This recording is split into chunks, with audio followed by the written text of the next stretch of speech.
The Prestige X70 is the flagship model in the Prestige Yachts range. Revolutionising the way we move and flow around a flybridge motor cruiser, this vessel has shaken the ground in terms of design and ease of movement on board. Today we're going to have a look at the whole layout, the features and the options available on this groundbreaking new vessel.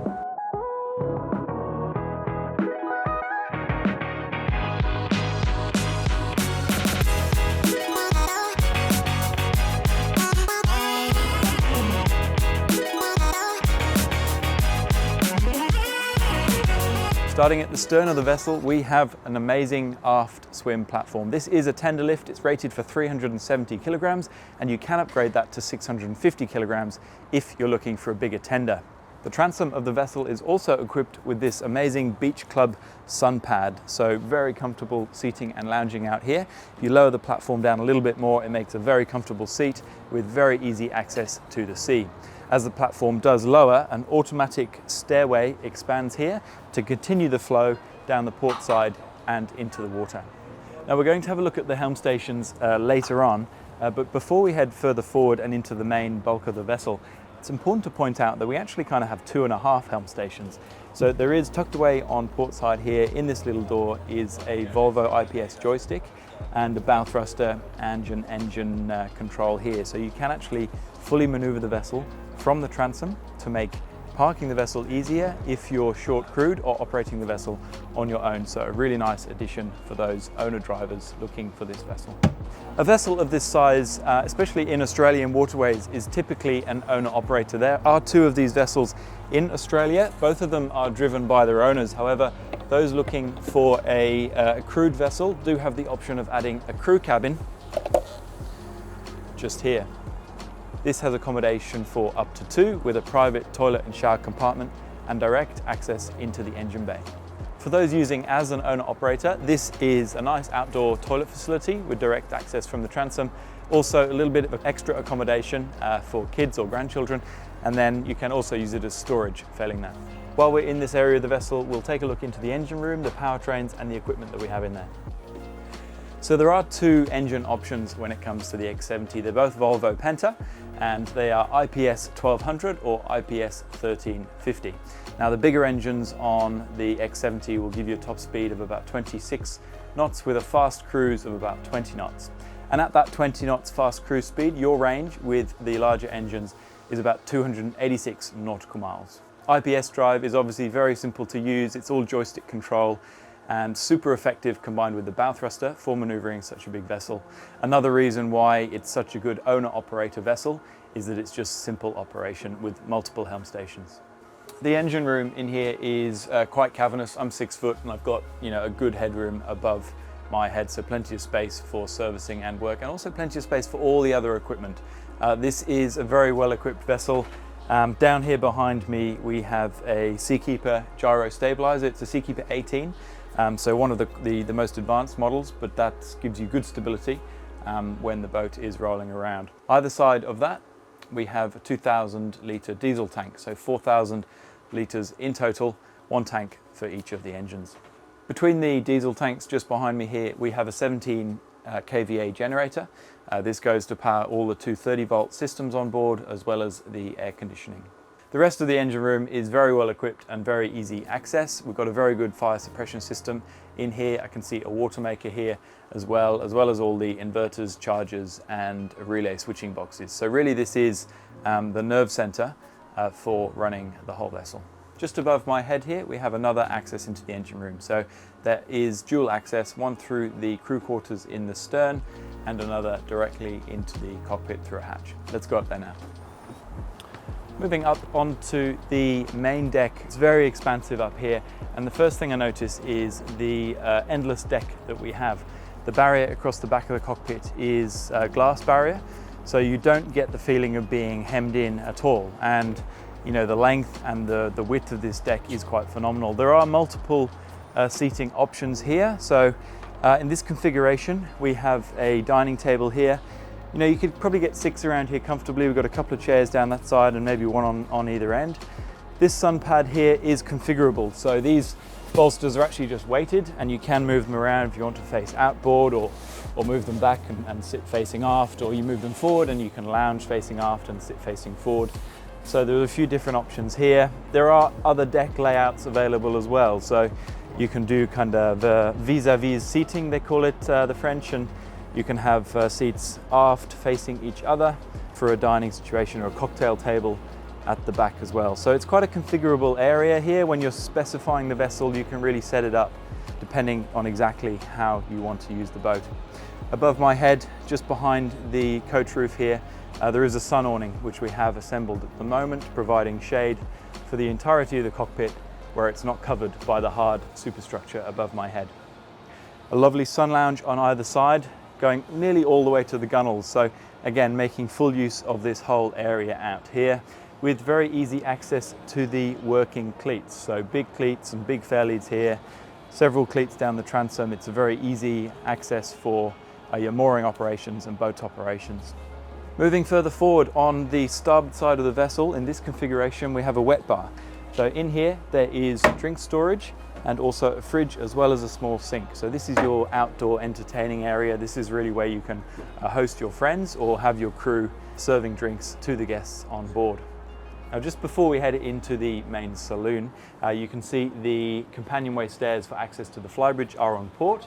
They can be optioned on starboard depending on your preference or where you might be parking the boat. So underneath the stairs, we have an ice maker here to complement the bar and the bar fridge on the other side of the cockpit. Let's move into the saloon, and coming into here, you can immediately feel how clever the design of the X line is.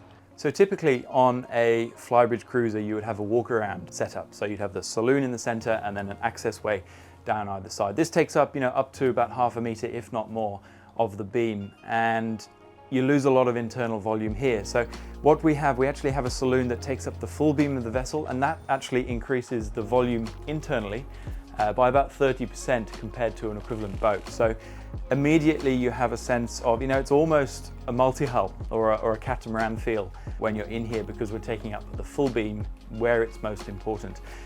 We do have walk-around side decks and we do have access down the side, but it's just a little bit different on this boat, and that's really where the crossover line comes in, and we'll take a look at that when we get outside. But first of all, let's just look around here. So we have loose Roda furniture. This is a lovely Italian design furniture, again fully configurable in here. So with this setup, we have an L-shaped lounge and chase here and a lounge on the other side. Other options are available, including a dining table in here to complement the lounge on the other side. So really, depending on how you want to dine, how you want to use the vessel, you can set up for dining inside, dining outside, maximum lounging inside, whatever you wish. So to complement the full beam saloon here, we have huge drop-down windows. So super easy access to the rail when those windows are lowered. We do have a couple of midships cleats there, so you still can access the midships cleats despite the fact the saloon is full beam. Coming into the saloon on the X70 is quite an experience. You instantly see some amazing features and finishes, textured finishes as well, which I think really help to elevate the internal quality and the feel of the vessel. This stunning bar here, just behind the galley, just after the galley, is a lovely texture with some amazing lighting in there. I'm not quite sure how it's done, but it looks absolutely phenomenal, and just really, that's a masterpiece as you come into the vessel. Just above the bar here, we have a TV that can drop down from the ceiling. Moving forward, we go straight into the galley. Now, this is a really nice setup because it's in the center of the boat. Typically, a galley is off to one side to save space, but it's really been made a feature again with this beautiful bar here. The galley is very centrally located with good visibility. You don't feel like you're in a boat at all here. Often in a galley, you feel like you're in a boat and downstairs. But here we're really on a boat and we're part of the saloon and the entertaining. So again, great for an owner-operator. Full Miele appliances throughout, a full height, massive fridge, bigger than the fridge in my house there, as well as a Miele induction and a Miele microwave oven as well. A good sized sink with plenty of storage and counter space. Again, a little coffee kind of bar here. You could have your espresso machine mounted, and heaps of storage. One thing I've noticed when looking through this vessel is that this just looks like paneling. It's a lovely textured finish, but it is actually storage. There is great storage here close to the galley for everything you need. for hosting, entertaining and cooking.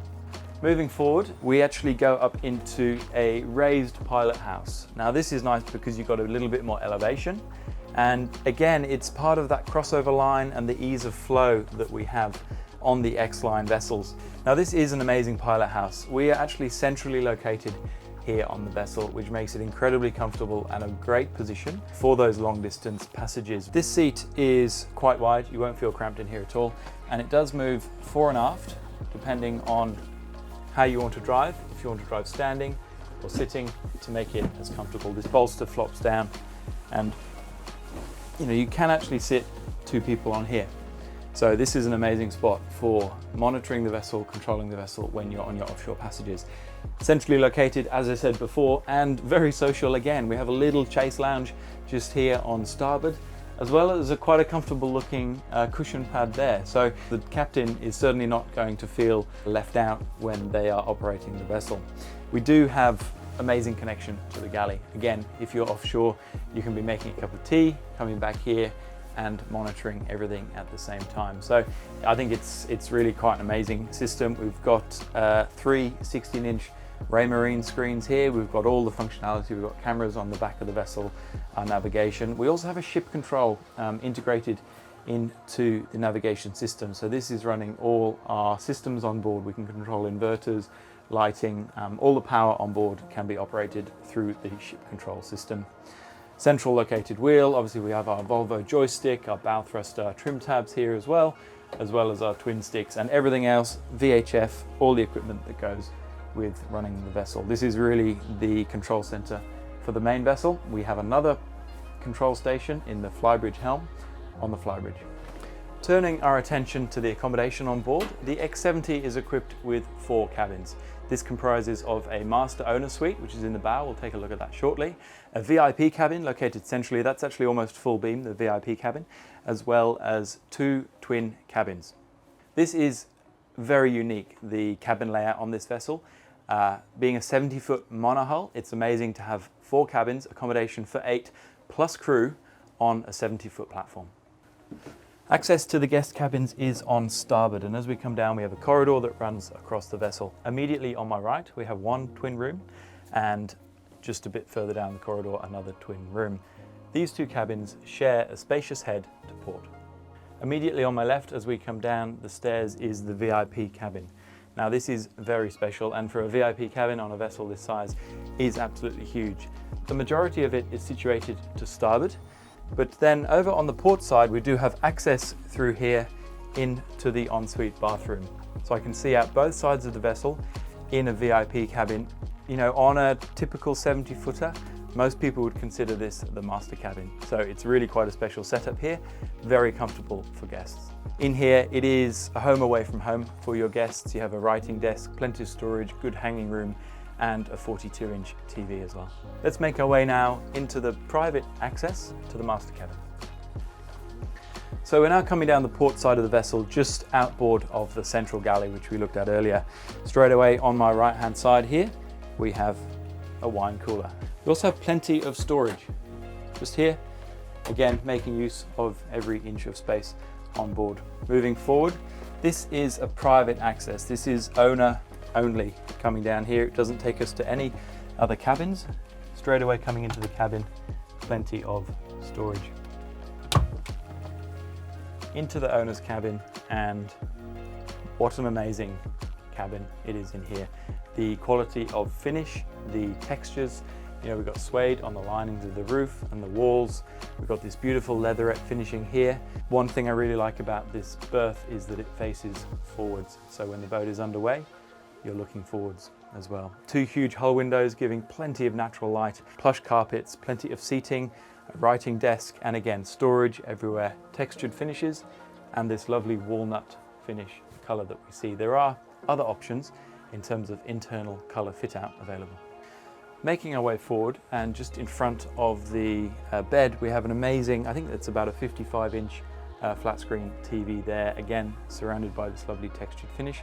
Also in the roof here, along with the natural light that we have coming through the hull windows, we've got some amazing, it is actually artificial light, but it's colored to look like natural light, so it really brightens up the room, without feeling like we have all the lights on. So beautiful opaque glass there in the ceiling. Just forward of this, we have the stunning ensuite for the owner's cabin. This is fitted out in beautiful Korean with an impressively large sink, plenty of mirrors, a very large voluminous shower with a seat in there as well as your toilet. So this is, you know, as good as it would be in a hotel or a luxury home. The quality seen here is repeated throughout the vessel in all the other en-suites. So it's not just reserved for the owner's cabin. We do see this level of finish throughout the vessel.